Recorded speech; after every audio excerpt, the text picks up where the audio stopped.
세상에 떠도는 기묘한 괴담들. 첫 번째 이야기. 부산 영도의 대교 초등학교에서 어릴 때의 실화괴담. 이 일은 내가 초등학교 1학년 때 일이야. 내가 홧김에 가출을 했었어. 형은 자꾸 날 때리고 엄마는 자꾸 구박하고 내가 뭐 주워온 자식도 아닌데. 그때가 겨울이었고 한 7시쯤 됐었어. 진짜 깜깜해서 혼자 있으려니 더럽게 무섭더라. 그래서 어디서 잘까? 하면서 막 걱정했는데 우리 학교가 생각난 거야.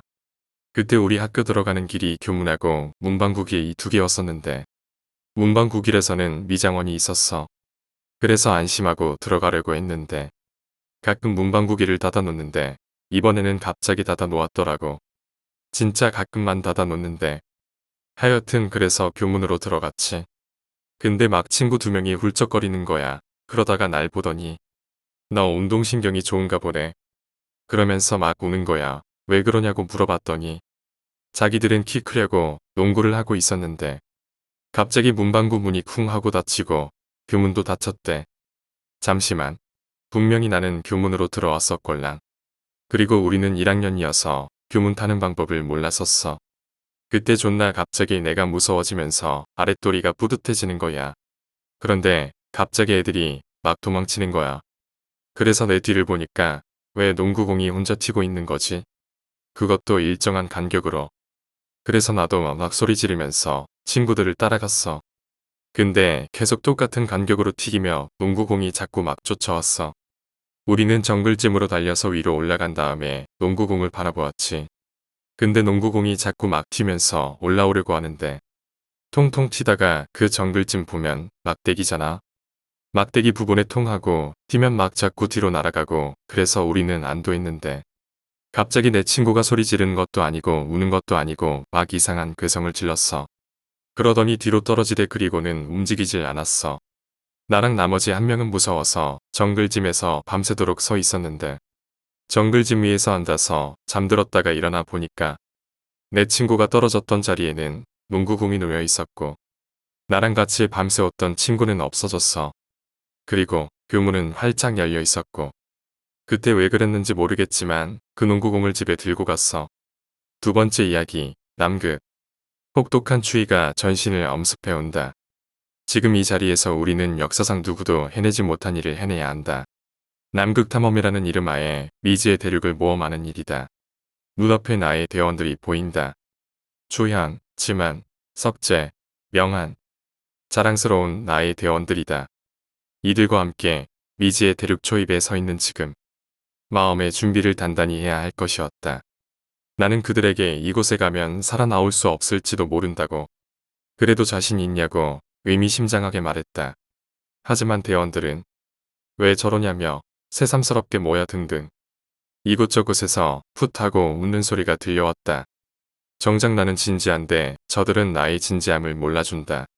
목으로 인해 긴장은 조금 풀렸지만 내 기분은 좀처럼 풀리지 않았다. 하지만 사소한 감정으로 대업을 망칠 수는 없는 법. 나는 다시 한번 크게 소리쳤다. 이곳은 남극의 입구라고 불리는 곳이다. 정확한 명칭은 없다. 우리는 이곳을 지나 끝이 보이지 않는 저곳을 향해 떠날 것이다. 나는 끝이 보이지 않는 광활한 얼음 대륙을 손가락으로 가리켰다. 그때 조용히 앉아있던 명환이 입을 열었다. 형 그런데 조금 무섭지 않아요? 그 많은 사람들이 들어갔지만 정작 밝혀진 이야기는 하나도 없잖아요. 누군가로부터 흘러들어온 얘기인지는 모르겠지만 남극에는 도플갱어들이 사람들의 손길을 막는다는 설이 있어요. 유포를 질겅질겅 씹고 있던 지만이가 말했다. 도플갱어. 그거 뭐 자기와 같은 얼굴을 가진 또 다른 나. 뭐 연거 아니야? 나는 서둘러 떠나야겠다고 생각했다. 남극의 밤은 춥다. 벌써 해가 지고 있었다. 자 이제 남극 탐험하러 떠난다. 마음의 준비 단단히 하도록이라고 말했다. 나는 입고 있던 옷들을 다시 한번 점검하고 보급 물자들을 가지고 길을 떠나기 시작했다. 그 뒤로 요란스럽게 썰매를 끄는 소리가 들려오는 걸로 보아 대원들이 뒤따라 오고 있는 것 같았다. 나는 텐트를 치고 안으로 들어갔다. 대원들도 각자 텐트를 치고 안으로 들어갔을 것이다. 남극에서는 개인용 텐트를 치는 것이 훨씬 실용적이다. 사고가 났을 때 단체 매장이 되지 않는 경우도 있으며 여러모로 개인용 텐트가 편하기 때문이다. 나는 눈을 붙였다. 나는 일말의 불안감과 기대감을 가진 채 무의식의 영역으로 빠져들었다. 세찬 바람 한 줄기가 스며들어와 나는 눈을 떴다. 옷을 갈아입고 텐트를 접었다. 다른 대원들은 언제 했는지 준비가 끝나 있었고 명환이가 이제 마지막 준비를 끝내고 있었다. 나는 서둘러 짐을 챙기며 준비를 끝마쳤다. 숨이 턱까지 차온다. 땀은 흐르지 않지만 너무 힘들다. 며칠째 올라갔을까? 대원들은 말없이 따라온다. 나는 일말의 공포감을 느끼고 있었다. 하얗고 가도 똑같은 풍경에서 느끼는 공포감. 그들도 느끼고 있을까? 드디어 초록색 깃발이 꽂혀 있는 곳을 발견했다. 이 깃발은 우리 이전에 탐험을 왔던 사람들이 마지막으로 도착한 곳을 알리는 표시였다. 나는 입을 열었다. 이곳 이후부터 전혀 정보가 없는 미지의 세계이다. 두렵지 않은가? 모두가 침묵을 지켰다. 명환이 입을 열었다.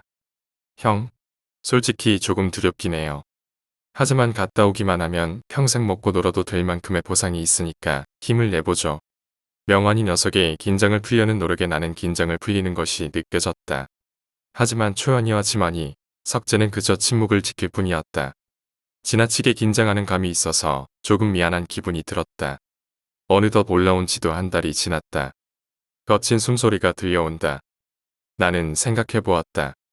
이 거친 숨소리는 어디서 들려오는 것일까? 정신없이 올라오다 보니 이곳까지 올라올 동안 채 5마디도 하지 않은 것 같았다. 나는 마음에 여유를 가지고 느껴보았다. 거친 숨소리. 내 폐에서 나오는 하얀 입김. 명환의 입가에서 흘러나오는 하얀 입김과 피. 나는 고개를 사납게 돌렸다. 명환아, 뭐야 어디 다쳤어? 나는 뒤따라오는 초연, 지만, 석재를 보았다. 그들의 얼굴에 처음으로 표정이 나타났다. 대체 무슨 일이 일어난 거지? 나는 다시 명환을 보았다. 뭔가 말하기 꺼려하는 듯한 표정이 역력했다. 그러고 보니 이상하지 않은가? 저들은 왜 힘들어하지 않는 거지? 저들은 누구인가? 나는 그들에게 명했다. 초향, 지만, 석재, 너희들 모자 젖히고 곡을 벗어봐. 그들은 서로 쳐다보기만 할 뿐이었다. 나는 다그쳤다. 어서. 그들 중 지만이 입을 한참을 오물오물거린다. 말하기 힘든 것인가? 그렇게 한참을 움직인 뒤 몇천 년간 말하지 않았던 사람의 목소리같이 걸걸하고 깊게 잠긴 사람의 목소리가 아닌 목소리가 흘러나왔다. 들킨 것인가? 들켰다니. 무엇을 숨긴 것이지? 그때 명환의 목소리가 내 뒷가를 울렸다. 진우 형. 저들은 도플갱어라고요. 어서. 순간 내 눈앞에 믿을 수 없는 광경이 벌어졌다. 1초도 안 되는 그야말로 찰나의 순간이었지만 나는 보았다. 명환의 머리가 통째로 날아가며 그 자리에 명환과 똑같은 얼굴을 가진 머리가 새로 생겨났다는 것을. 너희들은 대체 누구? 나는 말을 잇지 못했다.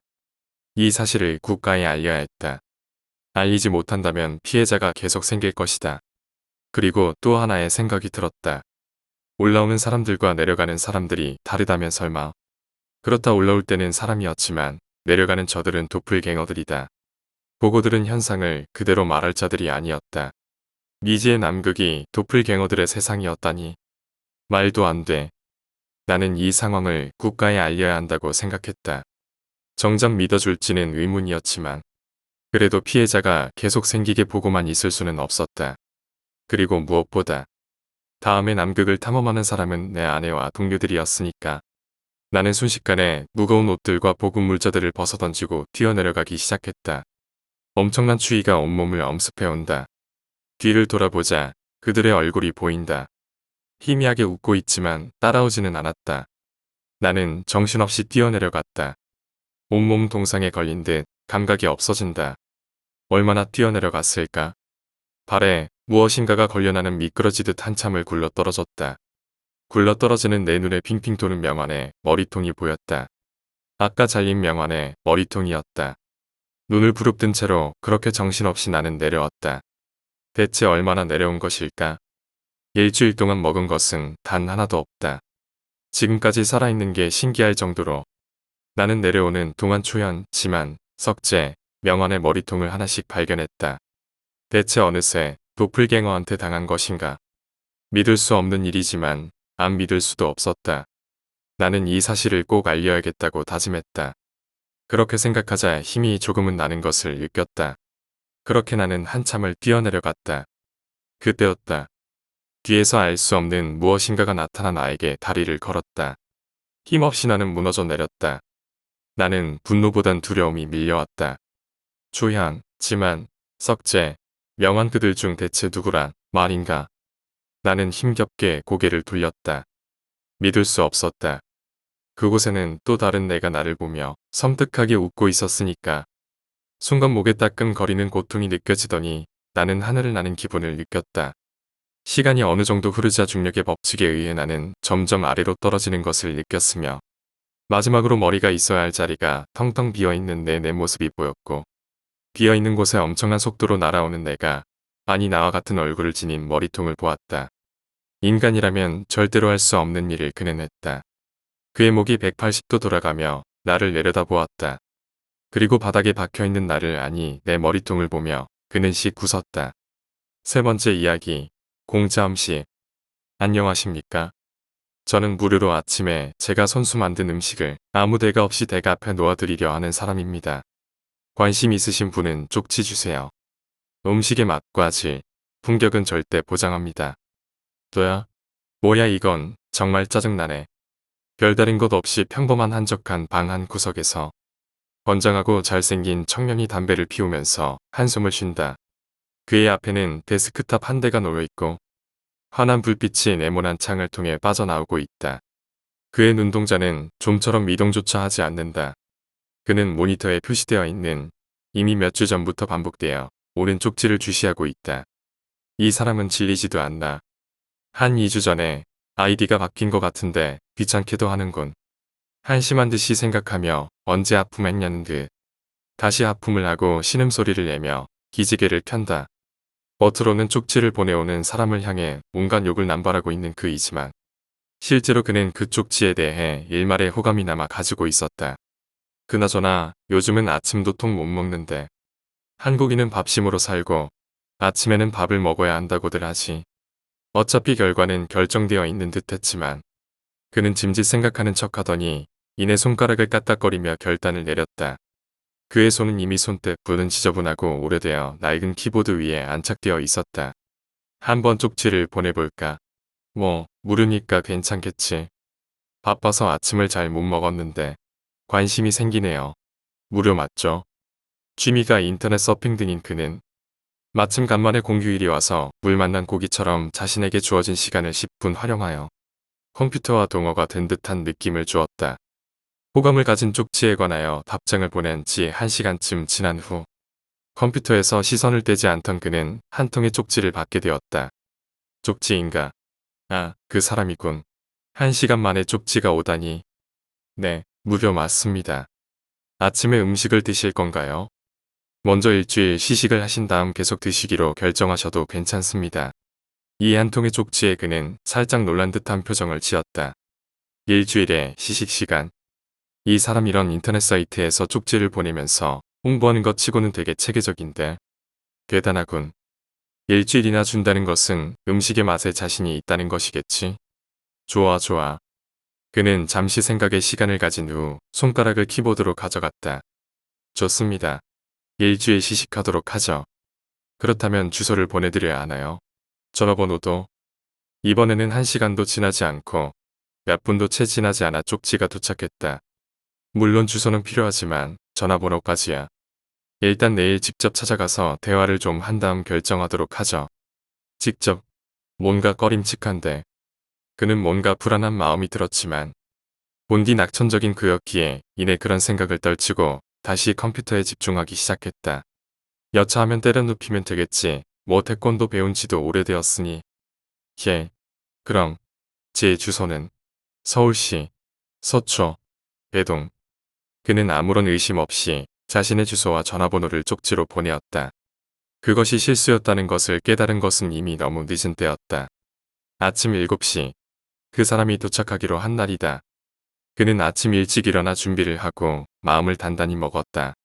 그리고 나름의 준비를 한 후 안락한 소파에 앉아 꾸벅꾸벅 졸며 그 사람을 기다렸다. 딩동딩동. 도체크. 그는 우선 문짝에 바로 달려있는 감시용 구멍을 이용하여 상대의 얼굴을 관찰하였다. 예상외로 상대의 얼굴은 여느 사람보다는 반반하게 생겼었다. 그러나 그러한 얼굴도 그에 비하면 그저 평범한 사람에 불과했다. 그 사람인가? 평범하게 생겼군. 들어오세요. 안녕하세요. 당신이 살인 충동님인가요? 네, 그렇습니다. 일단 들어와서. 아니, 아닙니다. 여기서 단 몇 분만 얘기하다 가면 됩니다. 뭐야 그렇게 간단한 건가? 그러려면 통화로 하면 되는데 굳이 집까지 찾아온 이유는 뭐지? 직접 찾아와서 거절을 못하도록 말발로 날 달궈 놓을 작정인 건가? 난 호락호락하지 않은데. 어쨌든 그때도 느꼈지만 꽤나 엄청난 사람이구만. 그는 자기 나름대로 수상한 점에 대한 비판과 분석을 마친 후 상대의 말에 응답했다. 예. 그럼 얘기할 것은 무엇인가요? 예. 일단 음식은 현관문 앞에 놓겠습니다. 그리고 몇 시쯤에 놓을까요? 제가 8시 반에 출근하니까 넉넉 잡아 7시로 하죠. 좋습니다. 아침 7시. 그는 그의 주머니에서 수첩과 펜을 꺼내 방금 들은 사실들을 메모하기 시작하였다. 항상 편하게 사용하기 위해 수첩을 꺼내기 편한 위치에 놓은 듯했다. 그런데 한 가지 의아한 점이 있었다. 그가 알기로 그 사람의 수첩은 평범한 문방구에서 파는 일반적인 메모장과 같았다. 그가 인지한 점은 그 사람의 수첩은 그가 알던 수첩과 다르게 매우 선명한 선홍색이었다는 것이다. 나름대로 멋있긴 했으나 오싹한 느낌만은 지울 수 없었다. 그 사람은 메모를 마치고 수첩을 다시 제자리에 놓은 후 다시 그에게 이야기를 시작하였다. 그럼 다음 주 월요일부터 음식을 가져다 놓도록 하겠습니다. 이때 그는 그 사람이 이렇게 공짜로 음식을 제공하는 이유가 갑자기 궁금해져서 말문이 터지는 것을 참을 수 없었다. 저기 잠시만요. 예. 이런 일을 하는 이유라도 있으신가요? 개인적인 사정이라도. 그 사람은 잠시 뜸을 들이는 척하더니 이내 사실을 토로했다. 글쎄요. 굳이 이유가 있다면 제가 만든 음식을 남이 맛있게 먹어준다는 게 그게 아주 기뻐서 말입니다. 그리고 제가 만든 음식을 저도 먹거든요. 모세가 아침을 먹는 동시에 제 음식의 맛과 그 기쁨을 느끼는 거죠. 단지 그뿐입니다. 그 순간 그는 세상에 이런 사람도 있다는 것에 회의를 느꼈다. 이렇게 착한 사람은 처음 본다. 그는 뭔가 빼먹은 듯이 있다는 듯 다급하게 그를 다그쳤다. 아, 한 가지 더. 메뉴는 뭐인가요? 그러자 그 사람은 무척 곤란한 표정을 지으며 정중하게 거절했다. 정확한 메뉴의 이름은 설명할 수 없습니다. 그럼 안녕히. 매너 있다. 그는 그 사람의 인상이 매우 좋았고 이상적인 인간에 가까운 듯한 느낌이 들었다. 그러나 그것이 착각이었다는 것을 그는 깨닫지 못했다. 월요일. 시끄러운 알람이 울림과 동시에 그의 눈꺼풀이 열리면서 충혈된 눈동자가 세상과 맞닿았다. 7시 10분이네. 지금쯤 음식이 와 있을까? 그의 예상대로 현관 앞에는 내용물이 무엇인지는 알 수 없고 좀 엉성하지만 깔끔해 보이는 넓은 상자가 있었다. 그가 그것과 접촉하자 그는 따뜻한 열기를 느낄 수 있었다. 메뉴가 뭔지 볼까? 그가 포장지를 뜯어보니 아주 맛있어 보이는 스테이크, 샐러드 주스 등이 있었다. 그 재료가 무엇인지는 알 수 없으나 매우 맛있어 보였다. 맛있겠다. 어디 한번 시식을 해보실까? 그리고 그는 그 맛에 경악했다. 이건 이런 건 처음 먹어봐. 어떻게 이런 맛이 나올 수가 있지? 스테이크, 주스 등은 그 각각의 고유한 개성 있는 맛을 지니고 있었고 한 입 한 입 먹을 때마다 맛이 더 맛있어지는 것 같았다. 그 맛은 평생 가도 잊지 못할 맛이었다. 그는 매우 흥분하여 속단적으로 결정을 내리고 말았다. 이렇게 맛있는 음식을 오늘 하루만 먹을 수야 있나? 완전 대박의 낙찰이군. 일주일 시식뿐 아니라 계속해서 그 사람한테 부탁을 해야겠는데. 이거 참 그 사람에게 미안해지겠군. 그렇게 일주일이 지났다. 띵동, 띵동. 누구세요? 안녕하세요, 살인님. 접니다. 음식 드리는 사람. 반갑습니다. 앞으로 더 먹을 것인지 말 것인지 대답을 들으러 오신 건가요? 예, 뭐, 그런 것도 있고, 아무튼 이번엔 들어가서 얘기하죠.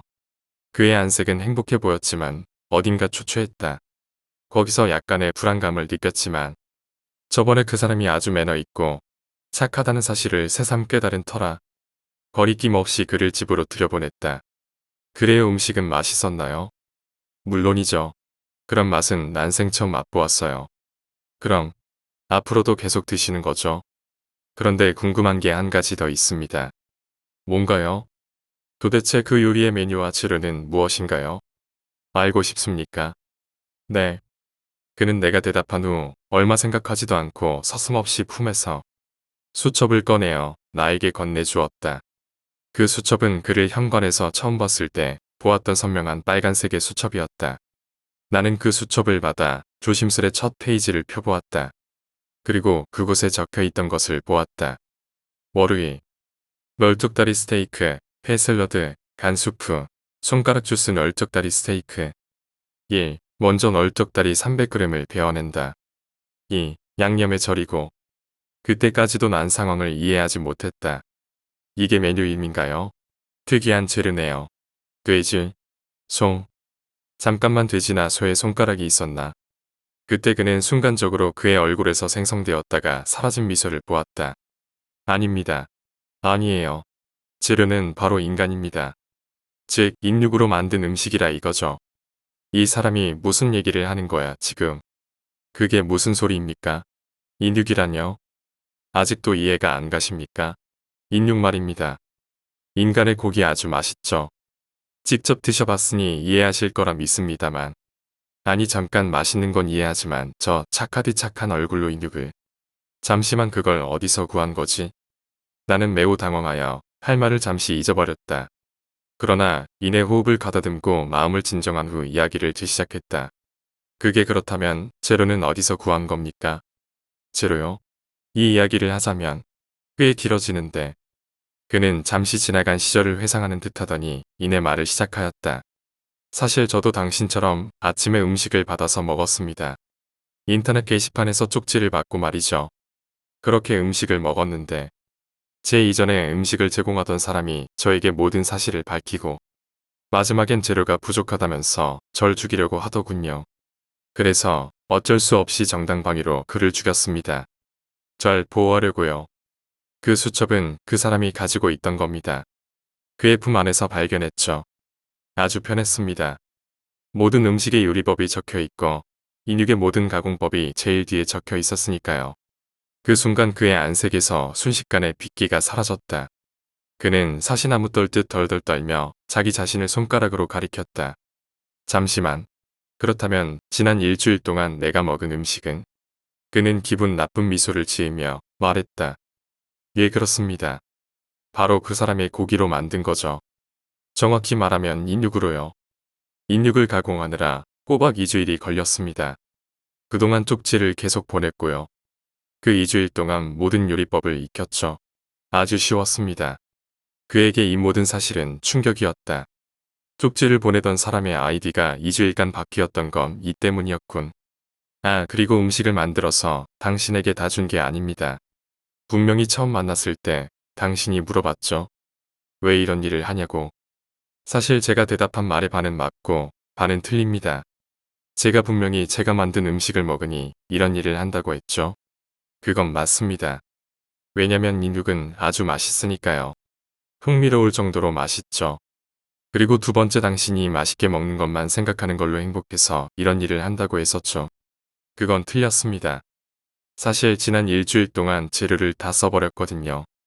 그래서 저는 또 다른 재료를 구해야 했습니다. 한동안의 침묵이 있었다. 그의 눈빛은 아주 날카롭고 매서웠다.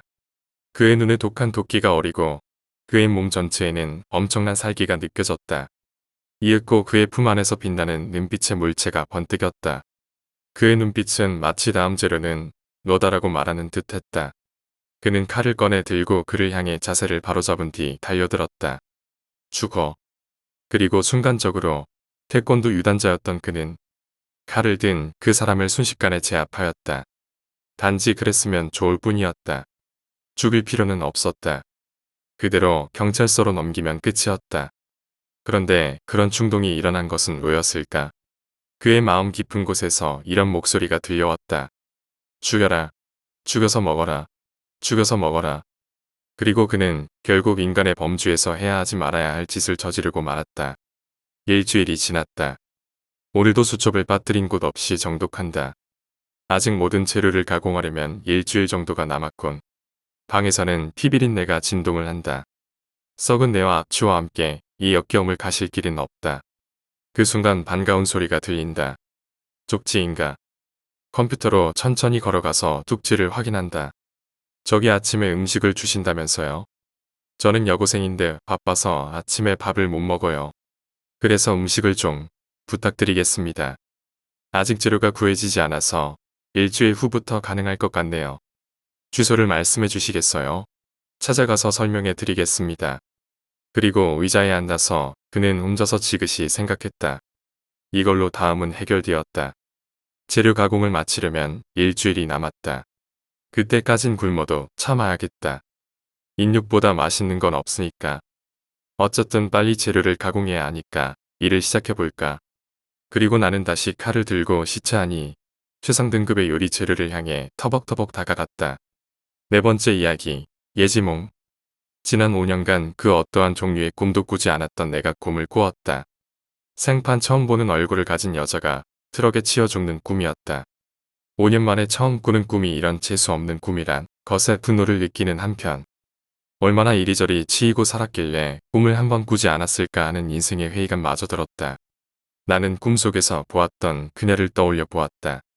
꿈을 꾸고 있었을 때는 그렇게 생생하던 그녀의 얼굴이 막상 떠올리려고 하자 안개에 휩싸인 것처럼 생각날 듯 생각나지 않았다.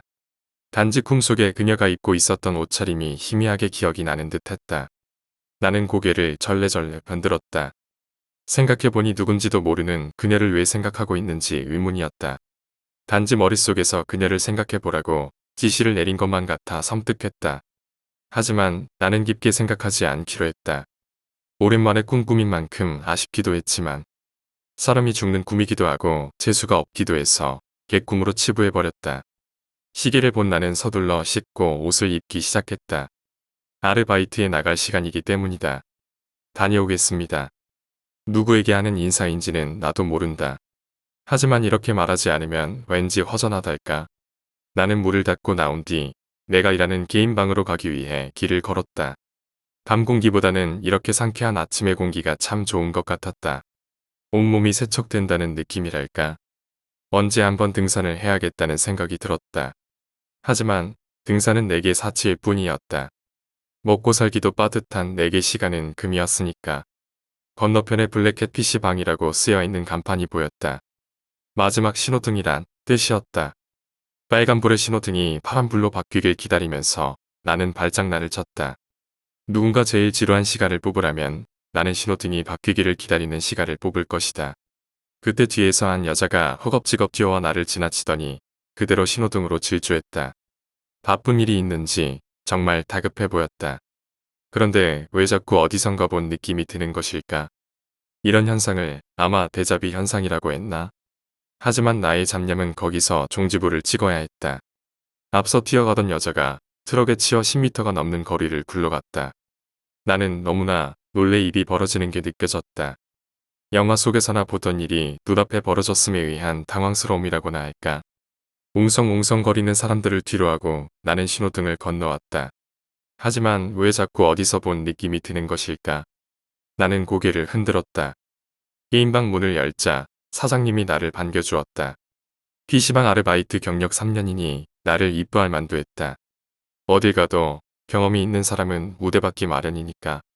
나는 사장님이 퇴근하실 시간에 한 대의 컴퓨터를 이용해 게임을 하면서 카운터를 보았다. 잠시 후 시계는 그대 시간을 가리키고 있었고 야간 아르바이트생이 오는 것을 보며 나는 집으로 향해 걸었다.